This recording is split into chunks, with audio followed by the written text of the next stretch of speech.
ఖరీఫ్ దగ్గర పడుతోంది. రైతులు విత్తనాలను సేకరిస్తున్నారు. అడపా దడపా కురుస్తున్న వర్షాలకు దుక్కులను సిద్ధం చేస్తున్నారు. అయితే రైతులు ఇప్పటి నుంచే వారు వేయబోయే పంటలకు సంబంధించిన విత్తనాల సేకరణలో కాస్త మెలకువగా వ్యవహరించాలి. విత్తు నాణ్యంగా ఉంటేనే కదా దిగుబడులు ఆశాజనకంగా ఉండేది. అందుకే విత్తనాల సేకరణలో రైతులు ఏ అంశాలను దృష్టిలో ఉంచుకోవాలో తెలియజేస్తున్నారు శాస్త్రవేత్త రాజశేఖర్.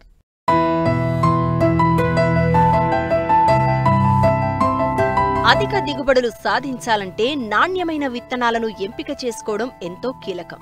ముందుగా ఆయా ప్రాంతాలకు అనుగుణంగా వాతావరణ పరిస్థితులకు తగ్గట్లుగా నీటి లభ్యతను బట్టి పంటలను ఎంచుకోవాలి.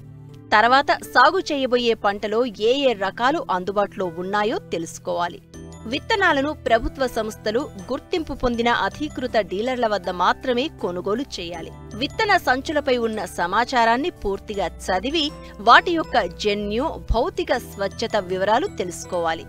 ఈ విషయంలో ఏమాత్రం నిర్లక్ష్యం చూపినా విత్తనం మొలకెత్తకపోవడం, పంటను తెగుళ్లు, చీడపీడలు ఆశించి తీవ్ర నష్టం తప్పదు అని ఆదిలాబాద్ కృషి విజ్ఞాన కేంద్రం శాస్త్రవేత్త రాజశేఖర్ రైతులను హెచ్చరిస్తున్నారు.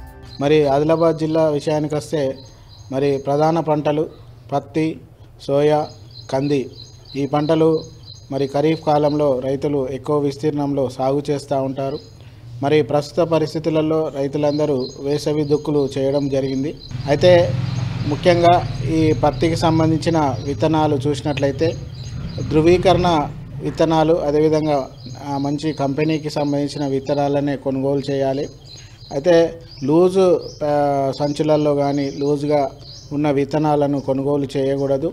అదేవిధంగా మరి కంపల్సరిగా విత్తన ప్యాకెట్తో పాటు మరి షాపులలో రసీదును ఖచ్చితంగా తీసుకోవాలి. ఇకపోతే మరి ఈ మధ్య కాలంలో అక్కడక్కడ ఈ BT3 విత్తనాలు కూడా రైతులకు అందజేస్తున్నారని కొంత సమాచారం ఉంది. వాటిపైన కూడా రైతులందరూ కొంత దృష్టి సారించి అంటే గమనించి తీసుకోవాల్సిందిగా కోరుతా ఉన్నాం. ఇకపోతే సోయాబీన్ విషయానికి వస్తే కూడా మరి ముఖ్యంగా ఈ మొలక శాతాన్ని ముందుగానే చూసుకోవాలి. ఎందుకంటే కొంత పొడి దుక్కిలో కానీ ఏవైనా విత్తనాలు కొంత వర్షాలు తక్కువ పడ్డప్పుడు వేసినట్లయితే ఈ యొక్క మొలక శాతం దెబ్బతినే అవకాశం ఉంటుంది. కాబట్టి ముందుగానే బ్యాగు కొన్నాక కొంత ఒక 100 విత్తనాలు తీసుకొని ఒక ట్రే పద్ధతిలో కానీ లేదా కొంత భూమిలో వేసుకోవడం కానీ పేపర్ టవల్ పద్ధతిలో కానీ ఈ మొలక శాతాన్ని చూసుకున్నట్లయితే మరి విత్తనము యొక్క పర్సంటేజ్, మొలక శాతం పర్సంటేజ్ని ముందుగానే గమనించుకోవచ్చు. సో ఆ విధంగా మరి ఇటు సోయాబీను, కంది ఇట్లా ఖరీఫ్ పంటలలో ఈ యొక్క విత్తన మొలక శాతాన్ని గమనించుకోవాలి. ఇకపోతే మరి ప్రస్తుతము మే మాసంలో ఇప్పుడు ఉంది కాబట్టి అత్యధిక ఉష్ణోగ్రతలు ఉన్నాయి.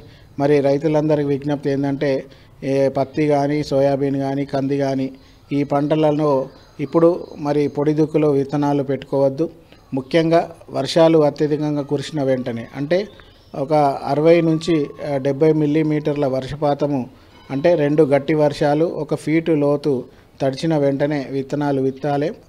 జూన్ 10 నుంచి లేదా జూన్ 15 నుంచి మరి జూలై 15 వరకు ఈ పత్తి, సోయా, కంది విత్తనాలు పెట్టుకున్నట్లయితే మంచి మొలక వచ్చి మంచి పంట పెరుగుదల, దిగుబడి వచ్చే అవకాశం ఉంటుంది. కాబట్టి ప్రస్తుత పరిస్థితులలో వాతావరణంలో గాలిలో ఉష్ణోగ్రతలు ఎక్కువ ఉన్నాయి, అదేవిధంగా భూమిలో కూడా ఉష్ణోగ్రతలు అత్యధికంగా ఉంటాయి. కాబట్టి మరి ఇప్పుడు ఈ పొడి దుక్కులు పెట్టినట్లయితే నాణ్యమైన విత్తనము పోయే అవకాశం ఉంటుంది.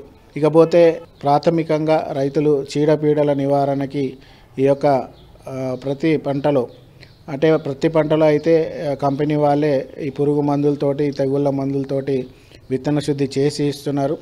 ఇంకా రైతులు విత్తన శుద్ధి చేయదలుచుకుంటే ట్రైకోడర్మా విరిడి పొడిని 10 గ్రాములు కేజీ విత్తనానికి కలుపుకొని విత్తుకోవాలి.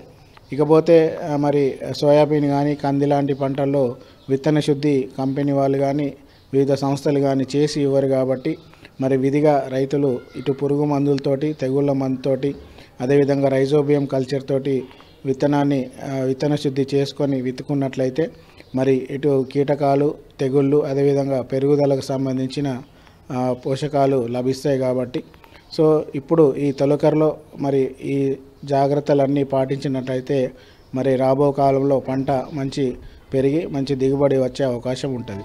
వరి లాంటి పంటల్లో కోత కోసిన వెంటనే విత్తనాలను వాడుకోవాలంటే ముందుగా వాటిలోని నిద్రావస్థను తొలగించాలి. ఇందుకోసం లీటరు నీటికి 6.3 మిల్లీలీటర్ల గాఢ నత్రకామ్లం కలిపి ఆ నీటిలో 24 గంటలు నానబెట్టి మరో 24 గంటల పాటు మండకట్టాలి. విత్తే ముందు శిలీంద్రనాశనులతో విత్తన శుద్ధి చేసినట్లయితే భూమి ద్వారా వ్యాపించే తెగుళ్లను అరికట్టిన వాళ్లమవుతాం.